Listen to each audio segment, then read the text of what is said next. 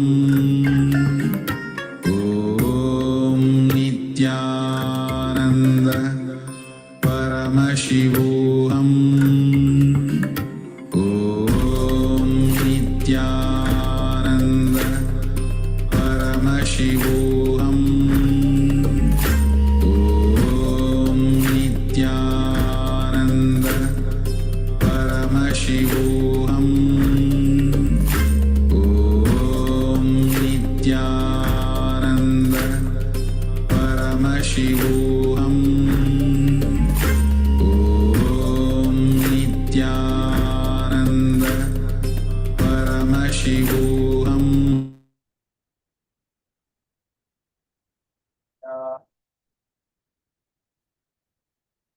Yes, now please share your power manifestation experience in the chat.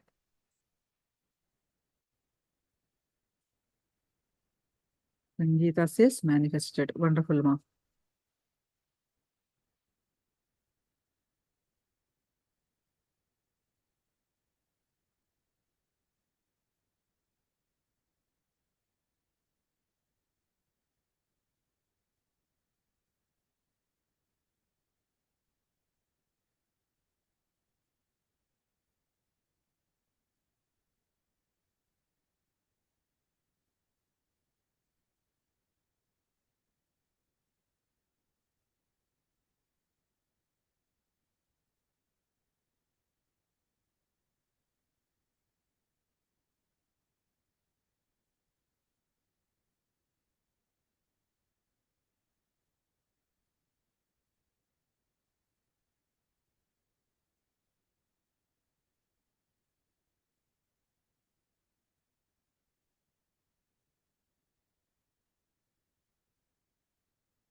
All of you, please quickly post.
I felt a little wiggle. Wonderful, ma, Elizabeth. That's how it starts. That's nice. How about others? Ma Jenny and others?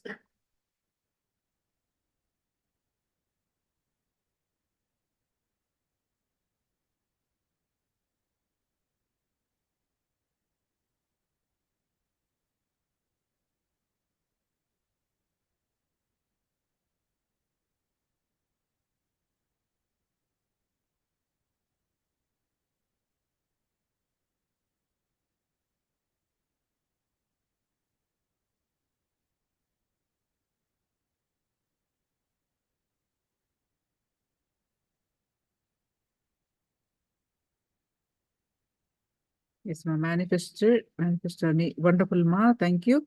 And others, are you all participating?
All right. So let's continue with the Ashtavakra Gita.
The first thing that we need to understand is that enlightenment is possible.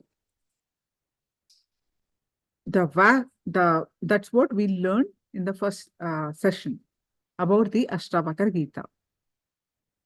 The fact versus truth is enlightenment exists and enlightenment does not exist. So which one is fact and truth?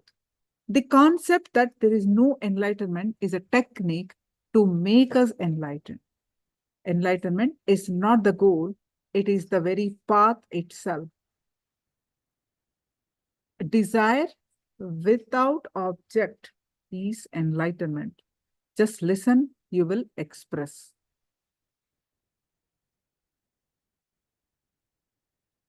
The fearful mind escapes through hypothetical questions, and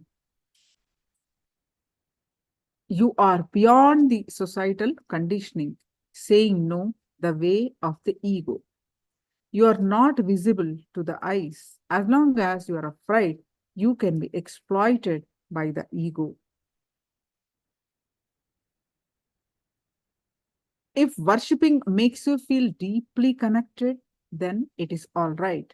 If the worshipping does not make you feel connected, and if it is not acting as an inspiration to follow the path or the teachings, be very clear, worshipping is not going to help.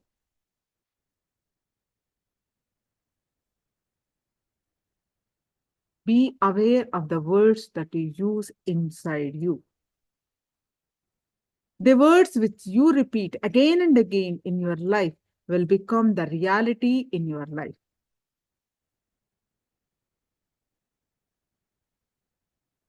All your habits, all your activities, all your thoughts are disconnected, unclutched, individual incidences. However, by carrying guilt, pain, suffering, fear, or worry about the habit, you make a shaft of thoughts that would otherwise not be there.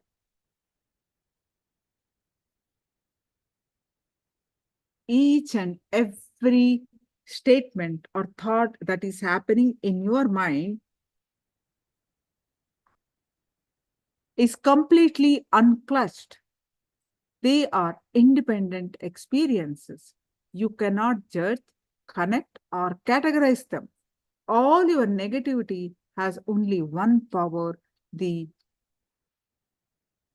fact that the faith that you place in it. You do not need to work for unclutching. You do not clutch, do not create a shaft because you are naturally unclutched. Because of your memory of pain or pleasure, you think you have a constant mind and continuous thought flow. You do not have the practice renunciation. Your very nature is renunciation.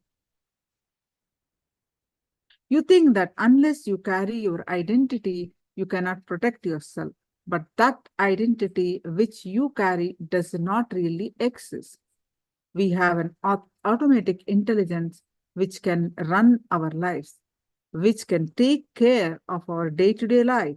Not only can it run our lives, It can maintain, it can extend or expand our lives.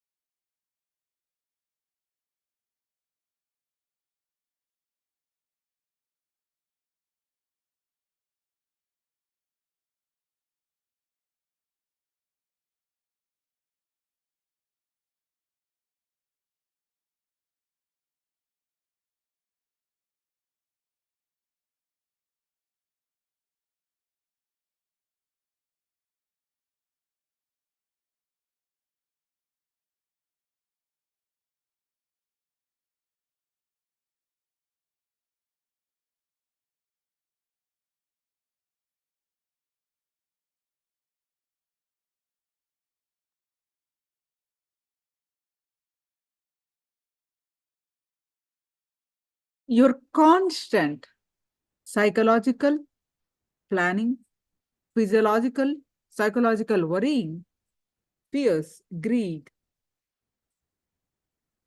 whatever you think of as you is not needed to run your life.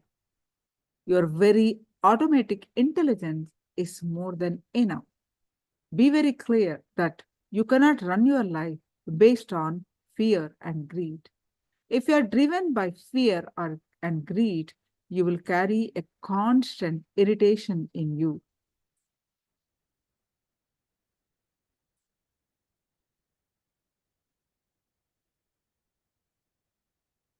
Surrender to your higher intelligence. When you surrender and let go of the identities that you carry, the inner image and outer image, which we call Sanskrit Ahankar and Mamakar, you will feel a tremendous freedom.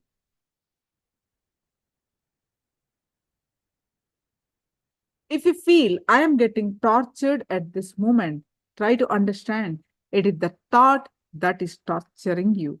That's all. Do not believe it will come back. By believing it will come back, the belief itself will bring it back. How many of you getting this? If you're believing it will come back, the belief itself will bring it back.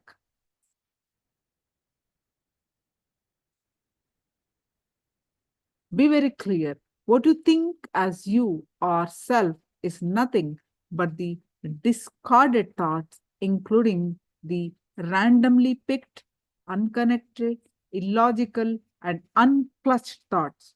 You pick from these, create a shaft, and think you are those thoughts and try to develop a self which does not exist. Simply let go, you will fly. You will simply fly. Understand that this moment that you are unattacked.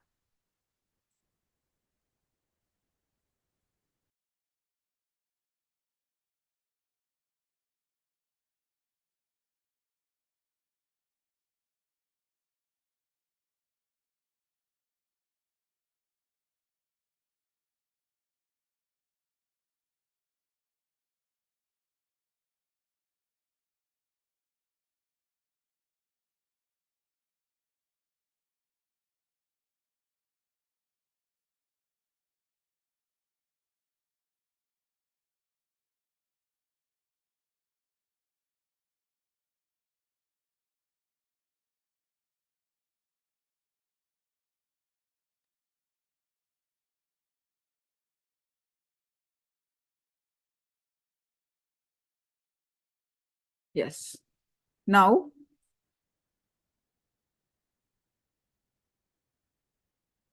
let's understand the unclutching, the ultimate technique.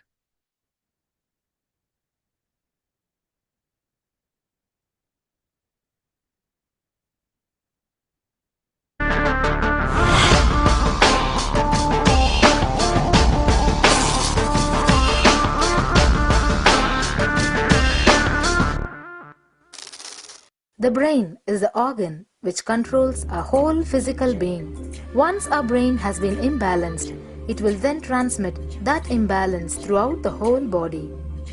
Thought forms are pure energy that have the ability to influence people and everyday events in life.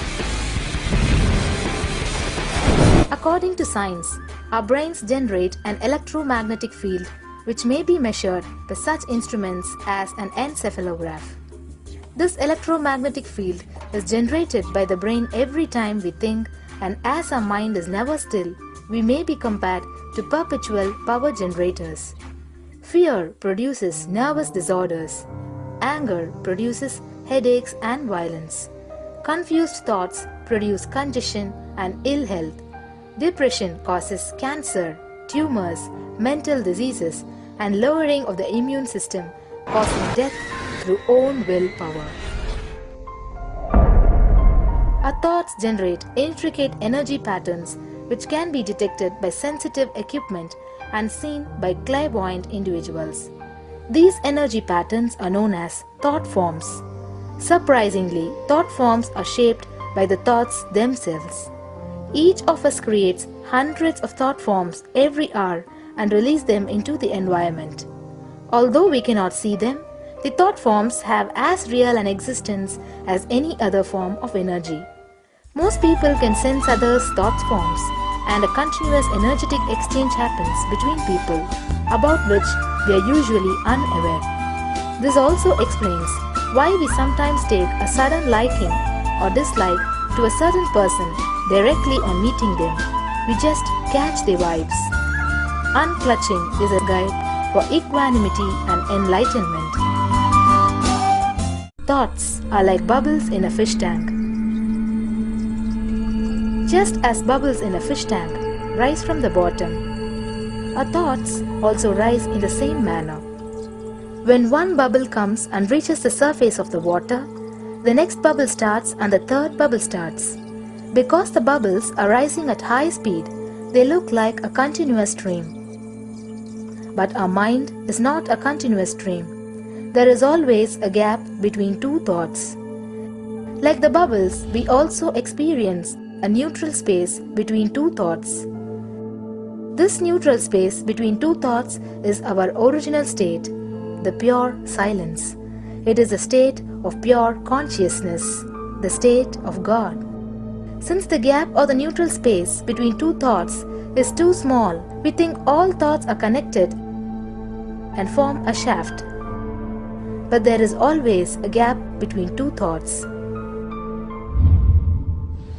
In the forest of northern India, the hunters trap the birds using a trap. They tie a rope between two trees. The rope is the shaft that we create by connecting two thoughts. In the middle of the rope, they secure a wooden stick. The stick is our mind. The rope is tied at the midpoint of the stick. When a bird comes and sits on the stick, the bird's own weight turns the whole stick upside down. It turns topsy-turvy. The moment it turns upside down and loses its sense of balance, it feels totally shaken and tightens its grip on the stick. It simply holds onto the stick as if its life depends on it. Similarly, we connect thoughts and form a shaft out of it and live in the fear that if we drop our mind, we might be lost. We might lose our identity. Because it is hanging upside down, it thinks, if I unclutch from this stick, I will fall and die. It's similar to the fear that if we start trusting that we are unconnected, unclutched, independent and illogical thoughts, we might be lost. If the bird lets go and relaxes, it may flutter to balance for a moment or two. When it leaves the stick, maybe for a few seconds, it will fall, but then it will adjust itself and start flying. In the same way, we hold on to whatever we think is our identity and security, our education, our mind, our life, our relationships, or our bank balance. Ultimately comes to remove the stick that is our identity.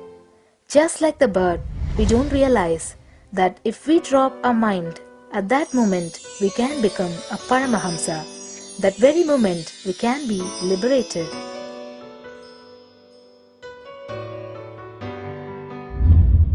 In Mundaka Upanishad, there is a story which explains, there is a huge tall tree, and in the tallest branch of the tree, there is a golden bird sitting unclutched from everything in bliss, like Dakshinamurti.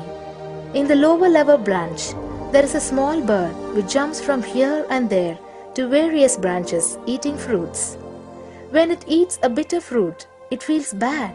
Whenever she eats the bitter fruit, she sees the bird which is looking above silently like Dakshinamurti and feels, why I should not be like that bird. But unfortunately, when the same bird, when it eats tasty fruit, it forgets the bird sitting above it. In the same way, she keeps battling between branches, eating bitter and tasty fruits again and again. One day, as a small bird flies up higher, and as it reaches near the golden bird, it realized that he and she are the same. There is no difference between them both and realizes her original state. The small bird realizes that she also can be in the same state of the golden bird and become a Paramahamsa. This moment, trust yourself.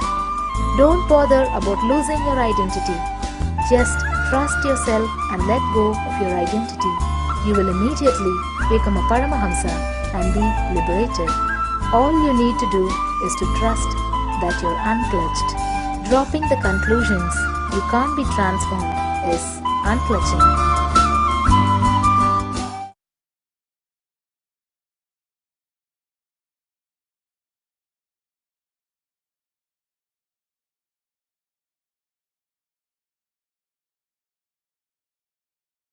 Yes. Now,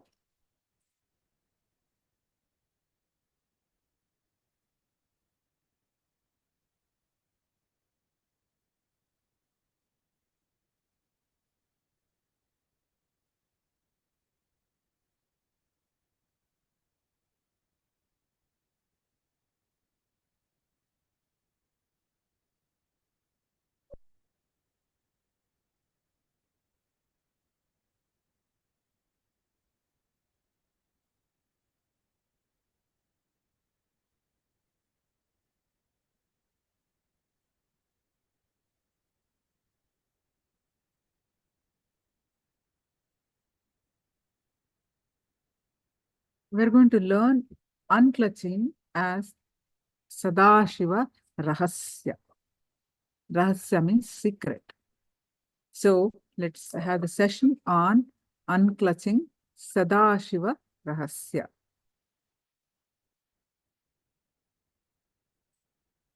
Sadashiva is another name of Shiva, always Shiva.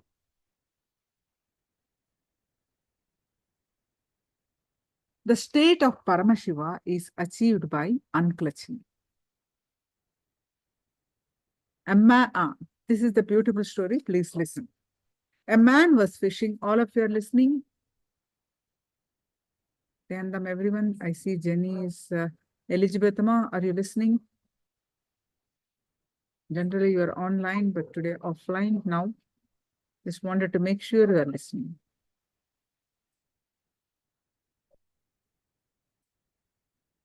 A man was fishing. Fishing in the river one day. He was sitting for a long time without catching any fish. So he dozed off with the fishing rod in his hand. Suddenly, a heavy fish caught the bait and tugged at it. The man just tumbled into the water before he could wake up. A boy was watching this from a distance.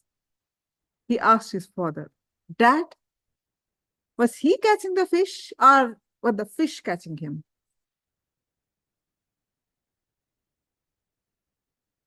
So why you said some Sadashiva Rahasya and you're talking about some fishing man, a man fishing story. What is the significance?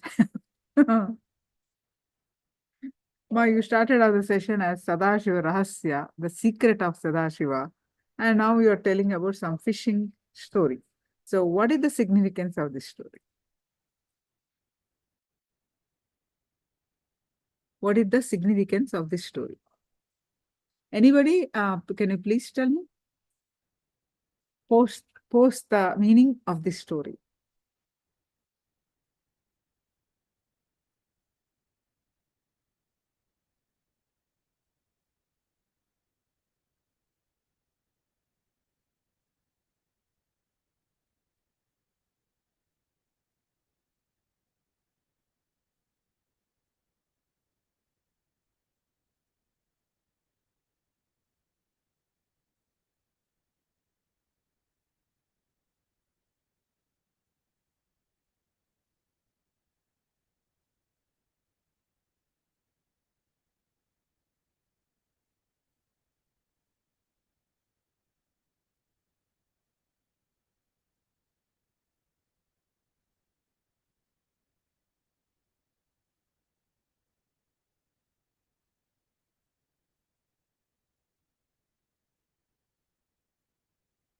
Sangeeta, what is the meaning of this story? Parameshwari, what is the meaning of this story? Fish is me, it is Sadashiva. Fishing rod, boy, thoughts. Fishing rods and boy are thoughts that I am clutched to. Okay, good analogy. Parameshwari, what is the story, meaning of this story? Elizabethma is not here.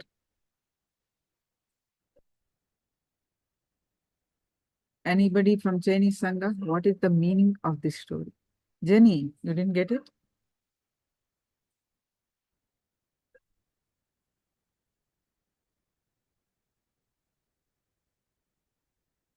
Chunyu.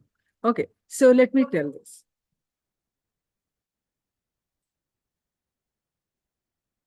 Okay, so before getting into that, so the story meaning is we have mind, right? So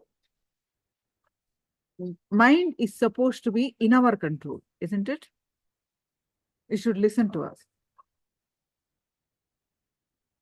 The person went to fish, right?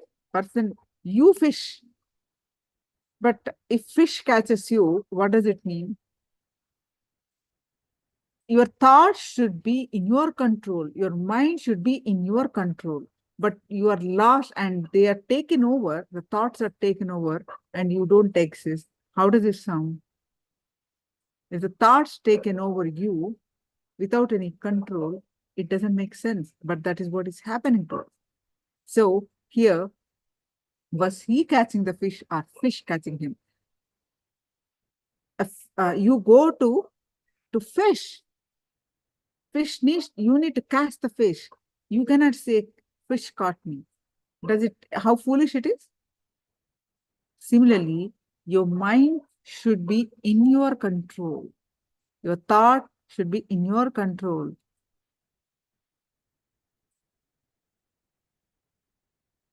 So that is the significance of this story, of this beautiful story.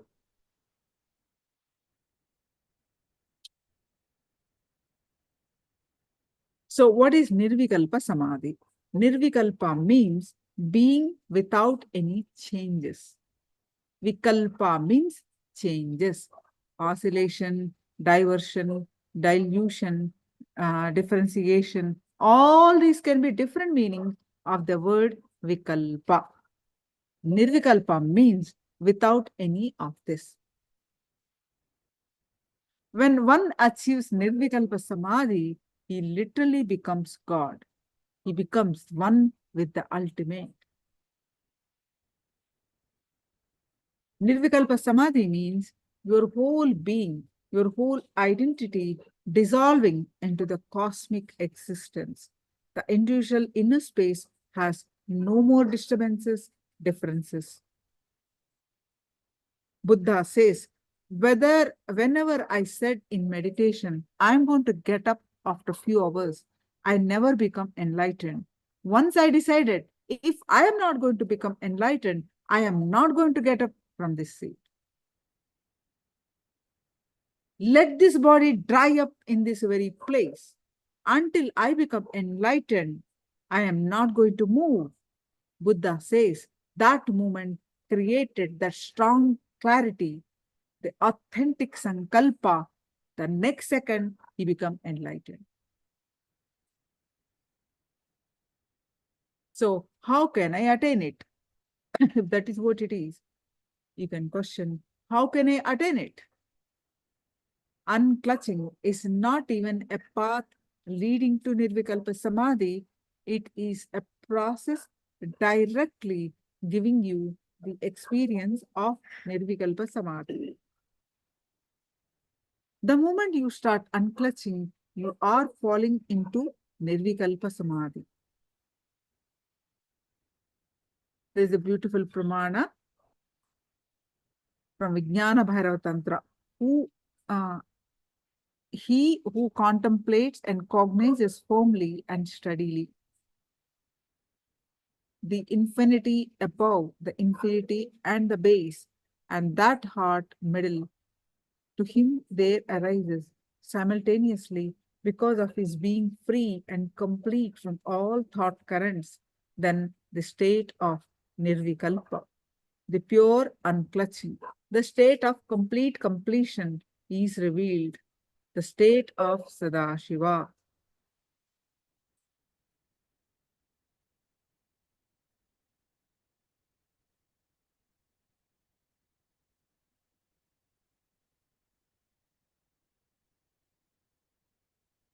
Understand the powers of unclutching. We'll be watching this shortly.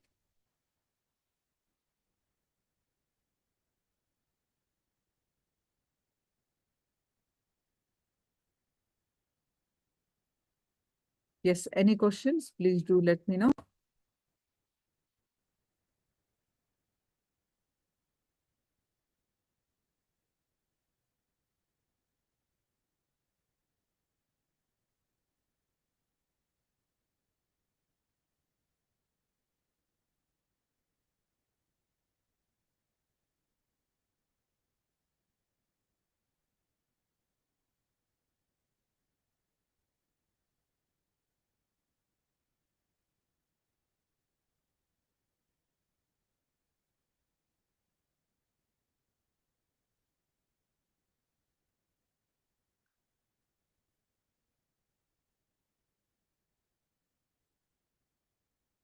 All right, so now we are going to learn the meditation technique to unclutch from the mind.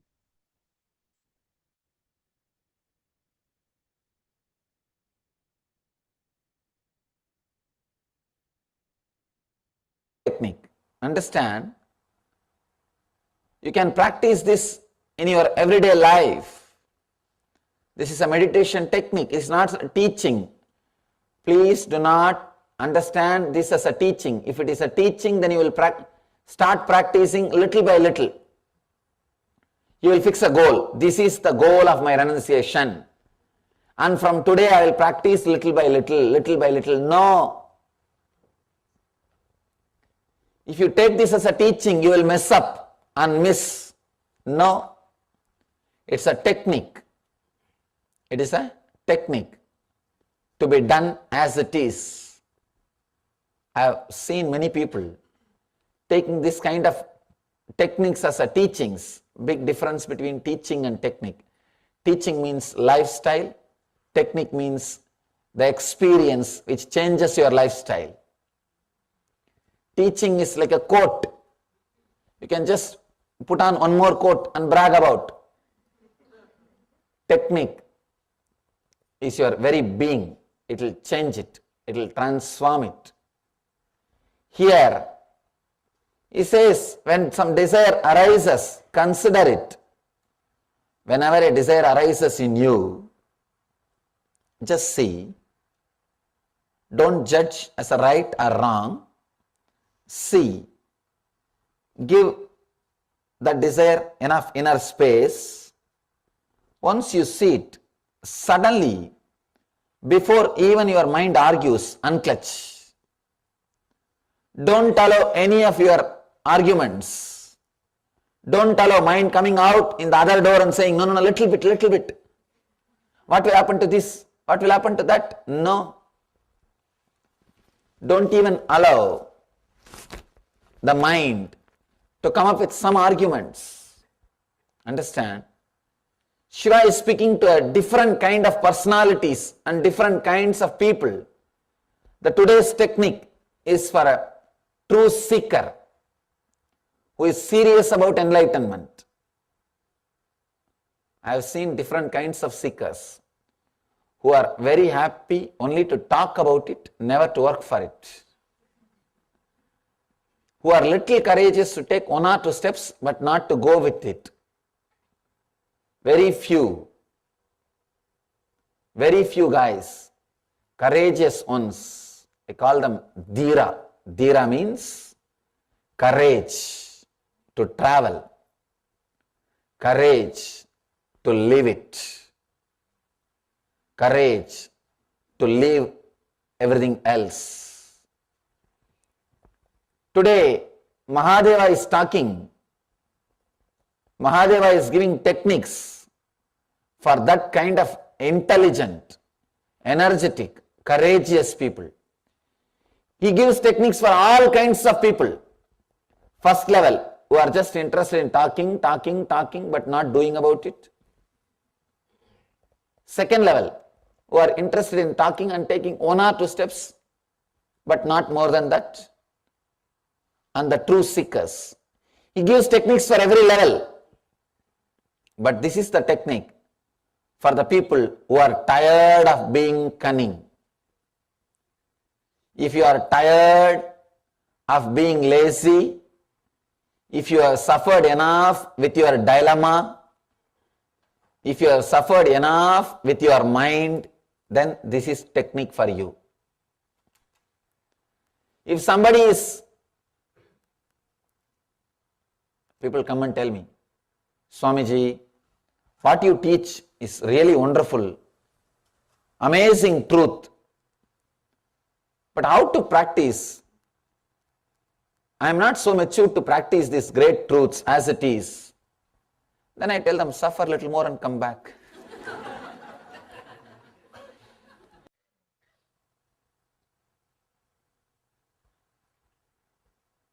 The truth as it is,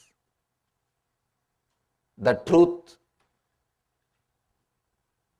as the truth just transforms, just makes you completely a different being.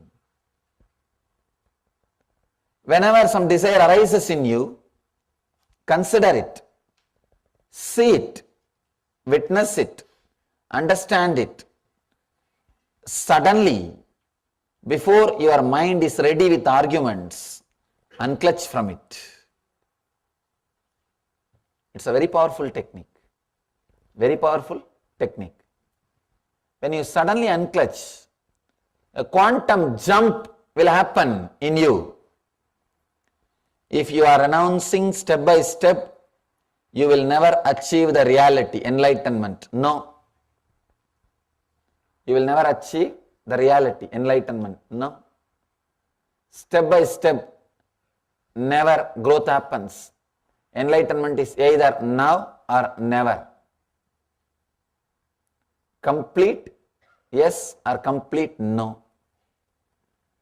Never happens step by step. Never point by point. Never like a degree. No. Never like a gradual process. Powerful technique which you can use it every day. Even when you sit morning, if you feel the hunger or thirst, desire to drink water, food, just sit with the desire. Consider it. Don't say right or wrong. Just unclutch before your mind brings up any argument. You may ask, then I should not eat or what? That is secondary. When you are really hungry, when it goes beyond unclutching, you will simply eat. That is different. But this unclutching can surely reduce the number of times and the quantity which you eat. Any desire, whether it is about anger, desire to express your anger, or desire to express your lust, desire to express anything, or desire for some object, just sit, consider the desire, and suddenly, before even your mind is ready, unclutch from it. Unclutch from it. Shiva is giving so many wonderful methods for so many different kinds of beings. The today's technique is for powerful, intense, courageous seekers who are tired of their same way of living, who are really tired of dilemmas, who have suffered enough with their mind, who have lived enough, and who understand the cunningness of their mind. This technique is for them. This technique is for those courageous few living beings. Suddenly decide, when you consider a desire, suddenly decide that you will unclutch over, and do not allow the arguments, and just be with that unclutched space. See what happens to you. See what happens to you. Maybe now for a few minutes we can sit effortlessly and try how we are able to practice this, how we are able to internalize this. Understand, this technique is not even to be practiced every day. No. This is supposed to be practiced effortlessly, internalized effortlessly. Suddenly at one day, you will unclutch. From the very desire of holding on to this body, you will just unclutch. Now, close your eyes for a few minutes. I'll guide you how to consider the desires and how to suddenly unclutch from it before your mind brings any argument. Please close your eyes. Sit in a relaxed way.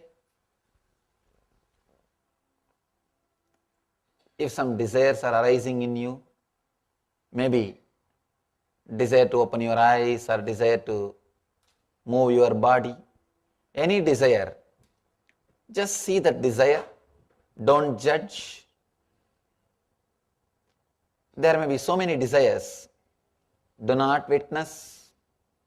Do not judge. Do not say right or wrong. Do not suppress.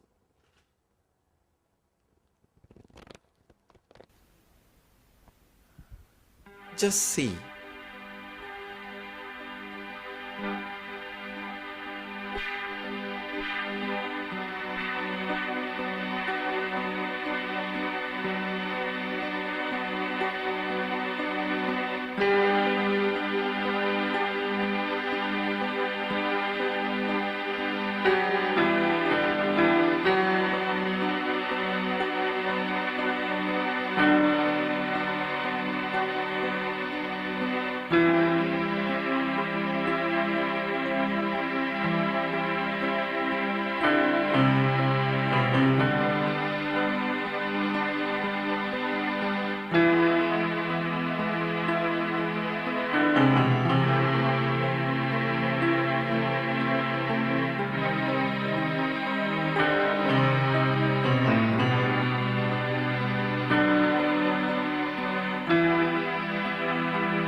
Everyone. So now let's get ready to do the unclutching meditation for at least 21 minutes. So before that, let's understand what is unclutching. One more time, I'm going to explain, projecting the slides.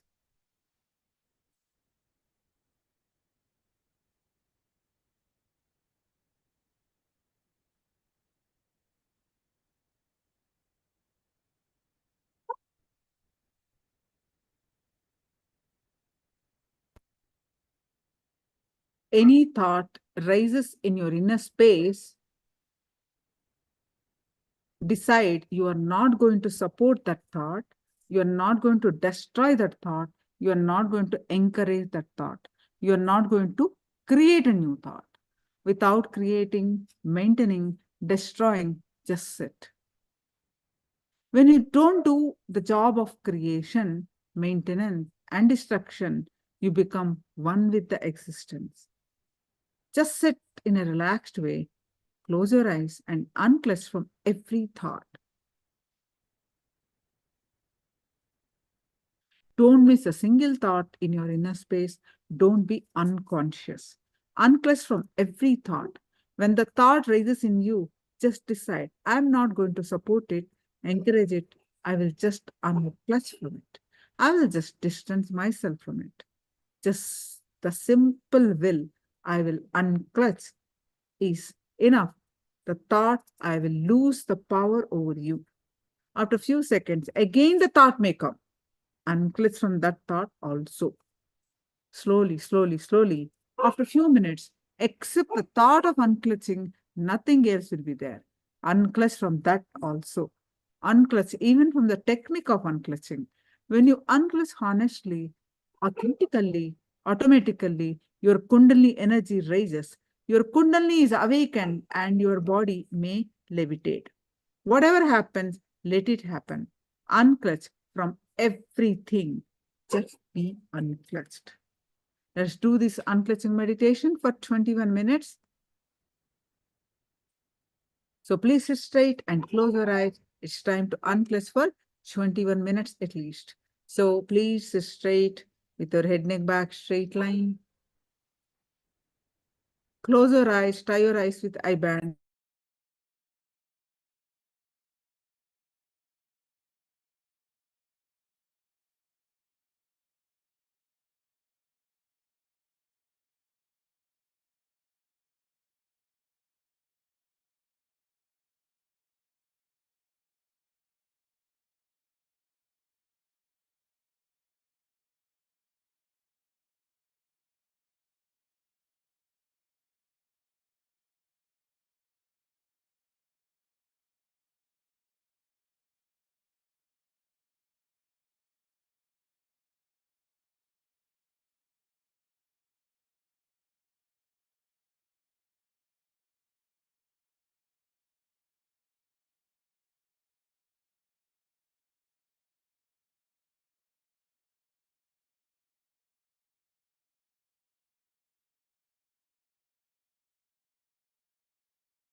ॐ नित्यानन्द परमशिवोऽहम् ॐ नित्यानन्द परमशिवोऽहम् ॐ नित्यानन्द परमशिवोऽहम् ॐ नित्यानन्द